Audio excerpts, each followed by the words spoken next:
All of this movement that we've made, if I go here to the right and turn on all the space components, it takes a minute to reload. There's a lot of data here.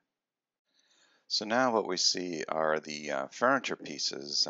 They're set up as blocks just so they can render quickly and just do quick calculations. There's over 1,000 pieces of furniture in each of these spaces.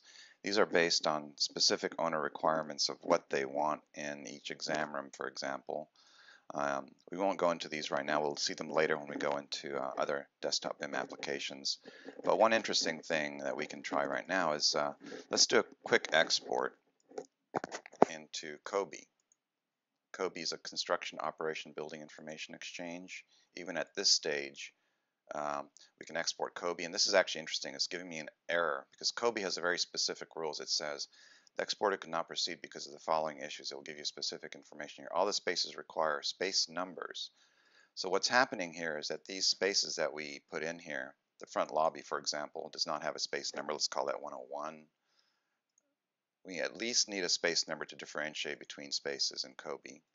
And this is actually good practice anyway. We can't just start doing cost estimates and having discussions about spaces if we don't have detailed information attached to the space, and the space needs an ID to do that. Okay, so now we have space numbers. We'll try it again. Export as COBie. It takes about a minute to, it's creating a COBie file on the fly. All the tabs, all the data from this building, exporting as COBie.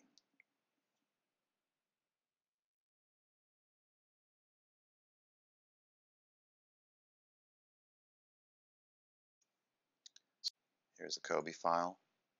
We can see the multiple tabs. Facility, floor, it's one floor. Spaces, here are all the spaces. The types of equipment and the individual instances of equipment inside the space. And if you scroll down here, you can see there's just tons of data here. There's over 1,300 pieces of equipment with all of the related attributes to the equipment. And the same thing with spaces too. There's the name of the spaces. There's our new rooms that we added.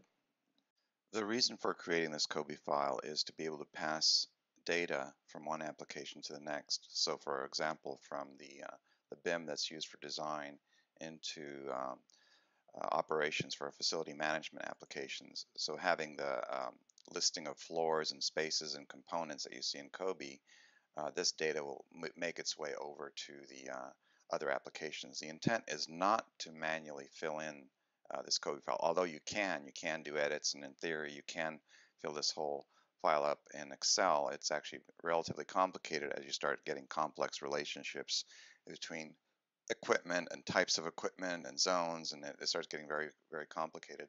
But this file was generated on the fly from the graphical view that we showed earlier in the Onuma system of the plans.